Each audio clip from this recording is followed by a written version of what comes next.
നമസ്കാരം. കോടിക്കണക്കിന് ഭക്തജനങ്ങൾ ഗുരുവായൂരിൽ സമർപ്പിക്കുന്ന കാണിക്കയിലും ക്ഷേത്ര സ്വത്തുക്കളിലും ഗുരുതരമായ തട്ടിപ്പും അനാസ്ഥയും കാട്ടിയ ദേവസ്വം ഭരണസമിതിക്കും അതിന് പൂർണ്ണ പിന്തുണ നൽകിയ കഴിഞ്ഞ പിണറായി വിജയൻ സർക്കാരിനും ഹൈക്കോടതി ദേവസ്വം ബെഞ്ചിന്റെ കനത്ത പ്രഹരമാണ് കിട്ടിയിരിക്കുന്നത്. ദേവസ്വത്തിന്റെ സ്വത്തുക്കൾ ദേവന്റേതാണ്, ഭരിക്കുന്ന ദേവസ്വം കമ്മിറ്റി വെറും വിശ്വസ്തർ മാത്രമാണെന്ന് ഓർമ്മിപ്പിച്ചുകൊണ്ടാണ് ഹൈക്കോടതി ഗുരുവായൂർ ദേവസ്വത്തിന്റെ വാർഷിക കണക്കുകളിലെ ഗുരുതര വീഴ്ചകളെ ചോദ്യം ചെയ്തിരിക്കുന്നത്.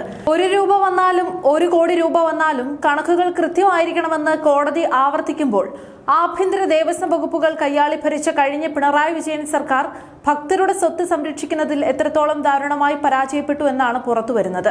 ഹൈക്കോടതി ദേവസ്വം ബെഞ്ച് പുറത്തുവിട്ട വിവരങ്ങൾ കേട്ടാൽ ഏതൊരു വിശ്വാസിയുടെയും വികാരത്തെ അത് ബാധിക്കും. ഗുരുവായൂർ ദേവസ്വത്തിന് മാത്രം 65 ബാങ്ക് അക്കൗണ്ടുകളുണ്ട്. അതിൽ 37 എണ്ണം മാത്രമാണ് സജീവമായിട്ടുള്ളത്. ബാക്കി അക്കൗണ്ടുകളിൽ കിടക്കുന്ന ഭീമമായ തുക എവിടെ പോയി? അതിൽ ആർക്കാണ് കണ്ണ്? വിവരക്കുറവും സുതാര്യതയില്ലായ്മയുമാണ് ഓഡിറ്റിന് വലിയ തടസ്സമാകുന്നതെന്ന് കോടതി നിരീക്ഷിച്ചു. കേന്ദ്രീകൃത സോഫ്റ്റ്വെയറോ ഡിജിറ്റൽ ഓഡിറ്റിംഗ് ലോഗോ ഇല്ലാതെ തോന്നിയാസം പോലെയാണ് കാര്യങ്ങൾ നടന്നിരുന്നത്.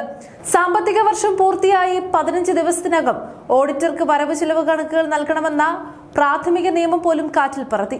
സ്വന്തക്കാരായ പാർട്ടി നേതാക്കളെ ദേവസ്വം ഭരണസമിതിയിൽ തിരുകി കയറ്റി ഭക്തരുടെ പണം കൊള്ളയടിക്കാൻ അവസരം ഒരുക്കി കൊടുത്തത് കഴിഞ്ഞ പിണറായി വിജയൻ സർക്കാരല്ലാതെ മറ്റാരാണ്? ക്ഷേത്രത്തിലെ സ്വത്തുകളും സ്വർണവും കൃത്യമായി മൂല്യനിർണ്ണയം നടത്താൻ ദേവസ്വം തയ്യാറല്ല എന്ന ഞെട്ടിപ്പിക്കുന്ന വിവരവും കോടതിയിൽ നിന്നും പുറത്തു വന്നു. എല്ലാ വർഷവും ജൂൺ 30 മുൻപ് ക്ഷേത്രത്തിലെ സ്വർണം ഉൾപ്പെടെയുള്ള സകല സ്വത്തുക്കളുടെയും സമഗ്ര മൂല്യനിർണ്ണയം നടത്തണമെന്ന് ഹൈക്കോടതി ദേവസ്വം ബെഞ്ച് കർശന നിർദ്ദേശം നൽകിയിട്ടുണ്ട്. ക്ഷേത്രത്തിനുള്ളിലെ വൻ സ്വർണശേഖരത്തിന്റെ കൃത്യമായ മൂല്യം ഓഡിറ്റിൽ വരാതിരിക്കാൻ ഭരണസമിതി ബോധപൂർവം ശ്രമിച്ചു.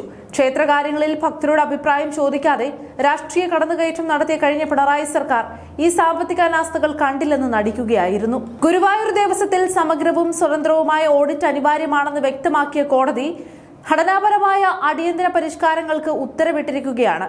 കോടതി ഉന്നയിച്ച ഗുരുതരമായ ചോദ്യങ്ങൾക്ക് 10 ദിവസത്തിനകം കൃത്യമായ മറുപടിയും സ്വീകരിച്ച നടപടികളും സത്യവാങ്മൂലമായി നൽകാൻ ഹൈക്കോടതി നിർദ്ദേശിച്ചു. ഇനി മുതൽ ഇത്തരത്തിലുള്ള ഇടപാടുകൾ നടക്കാത്ത വിധം കേന്ദ്രീകൃത സോഫ്റ്റ്വെയറിലൂടെ ഡിജിറ്റൽ ഓഡിറ്റിംഗ് ലോഗ് ഉറപ്പാക്കണം.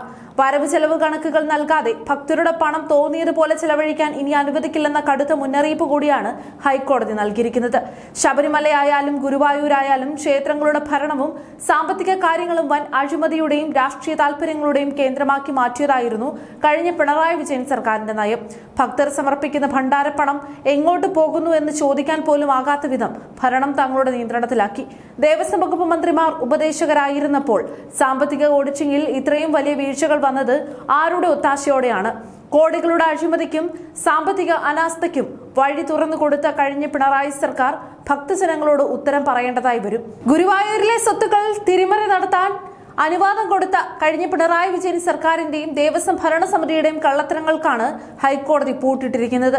65 ബാങ്ക് അക്കൗണ്ടുകൾ ഉണ്ടാക്കി കണക്കുകൾ നൽകാതെ ഒളിച്ചു കളിച്ചവർക്ക് ഇത് ദേവന്റെ സ്വത്താണെന്ന് കോടതിക്ക് ഓർമ്മിപ്പിച്ചു കൊടുക്കേണ്ടി വന്നത് കഴിഞ്ഞ ഭരണകൂടത്തിന്റെ വലിയ നാണക്കേടാണ്.